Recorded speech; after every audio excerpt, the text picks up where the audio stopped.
Mbalamusiza nnyo mwebale nnyo abagenda maaso n'okubanga mutwegattako omukola omulimu gw'amaanyi. Agange nze Waswa Emmanuel Trust Media Uganda sako ne Waswa Emma YouTube channel kwe tusisinkanibwa ne tuba nga tuwuliziganya ne twegamba ebigambo ne mba nga mbitegeera. Biva Organic ku Access Building Rubaga Road 075 building Kaga 24 27 gendera kujjanja endwadde zonna ezikuluma, endwadde ezekusa ku kibumba, ezekusa ku asthma, endwadde ezekusa ku kusobubi, pressure byonna gendayo. Kakati olunaku lwa leero omukyala na kabuledda amanyikiddwa nga Juliana Kanyomozi omumbejja okuva Etoro, omukyala oyo mama wa Taj atamanyiddwako taata we nenga kigambibwa omunene mu government. Omukyala nabadde amaze emyaka almost 2 nga talabikako mu public nga okujja okulaba tweets ze ne Facebook posts ze teri abadde yali amitize ku Juliana Kanyomozi namuteka mu public oba mu mawulire. Olunaku lw'eggulu yavuddeyo n'asobola okuba nga featuringa ku mukutu gwe gwa YouTube channel, n'asobola okuba nga atuula n'akola program ya dakika 14 ng'ageza kuba agenda maaso n'okutunyumiza ebyo by'ayiseemu mu bbanga ery'emyaka 2. N'atunyumiza experience yayitamu okuva lwe yafuna olubuto. Okusinziira ku Juliana Kanyomozi yatugambye nti yafuna olubuto luno mu mwaka gwa 2019 bwe bamugamba nti munnange oli lubuto okuva mu ddwaliro, era nga bw'atyo yagenda okukimanya nga atravelinze ali mu ggwanga ery'e Canada. Era bwe tunamalako 2 nga still ali mu ggwanga ery'e Canada.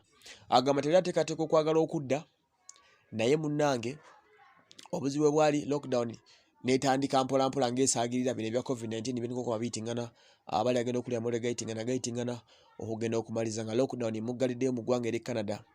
N'aba nga talina wakika wa Luganda yadde omwami, kubanga omwami yali asigadde Kampala nga tasobola kutravelinga kugenda mu ggwanga ery'e Canada. Ajjukira wa lockdown yafuukira kaali ensi yonna ne grounding, ennyonyi zonna ezigenda mu nsi yonna zasooka nesula wansi nga tewali ngeri gy'otravelingamu. Juliana Kanyomozi atugamba nti okumanya nti ali lubuto kyamusanyusa nnyo kubanga ba family members be ne kennyini bali maze ebbanga bakirindiridde okusobola okubanga amanya ddi lwagenda okubanga afuna olubuto. Bw'atyo Juliana agamba nti yatandika obulamu obw'obwomu ng'abeera mu apartment yekka. Agamba nti okusinziira ku mbeera ze ng'omuntu tayagala nnyo kubazalinga abantu oba tayagala kutawaanya abantu, gundi jangu nnyambe, gundi jangu nkolere kino, gundi jangu nkolere kiri. Ayagala nnyo ebintu naba ng'asobola okuba ng'abyemalira. Era agamba nti by then we yabeerera nga ali lubuto buli kimu yakyekolera bw'omu. Ne bwankubadde yalina emikwano gye yali amanyi mu ggwanga ly'e Canada emitonotono, Juliana agamba nti ye teyagala kugitinkuula na kugitawaanya, era olwalujja kukyaba agambe nti mwali yasalawo tandika okuba nga atetenkanya obulamu ng'abuye yekka asobole okuba nga yeebeezaawo. Juliana Kanyomozi agamba nti oluvannyuma okubanga olubuto lwali lukuze yalina okuba ng'atwalibwa mu ddwaliro for antenatal. Era agamba nti okawakanako amawanga gano agafa ag'omu Africa, ensi nga zi Canada zifaayo ku bulamu bw'abantu, era bwe batyo basobola okuba nga bamufaako olw'okuba bali bakitegedde nti COVID yazaaweze nnyo, ne batandika okuba nga bamubuuza olina family member wali agenda okujja kukyalira oba biki, n'abagamba sirina. Era bw'atyo n'atandika okuba nga ayambibwa.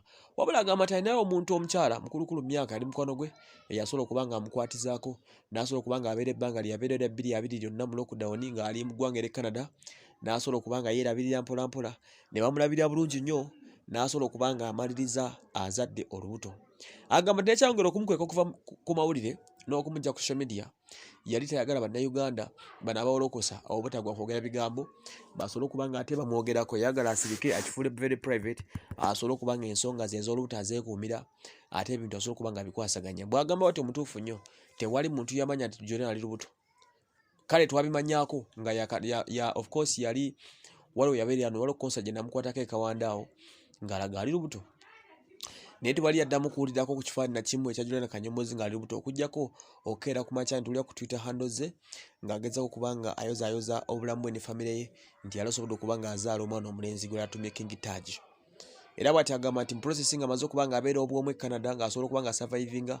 Agamba nti yabeerawo yapambana embeera n'asobola okuba ng'agibuukamu, era bw'atyo agenda okumaliriza ng'adeliverinze bulungi nnyo. Yali asuubira okuba nga bajja musala tebaamusala, bw'atyo n'asobola okuba ng'azaala. Yeebaza Katonda n'abantu bonna abasobola okuba nga akaseera akatonotono baamanya, ne yeebaza n'abasawo b'e Canada abasobola okuba nga bagenda mu maaso ne bajjanjabisa obulamu bwe, n'asobola okuba ng'ava mu ddwaliro ng'ali bulungi. We twogera omukyala ono yakomawo, era ng'omwana gwe twogerako yaweza dda omwaka mulamba, mwana munene nnyo nga bw'okiwulira, yandibanga either taata we Mukiga oba Munyarwanda kuba omwana muwanvu munene. Naye taata we yamutukweka, era juzi baali bawayiriza Mondo nti omwana afaana Mondo size, naye Mondo si grade zani, Mondo si grade z'oyo mukyala oba okitegeera. So bwekito bwe kiri zeze ensonga ze olugenda lwanyonjodde ne mutegeera nti covid yamukosa nnyo n'amukuumira ebweru era n'atubulira n'embeera gye yayisibwamu ng'ali lubuto. Kale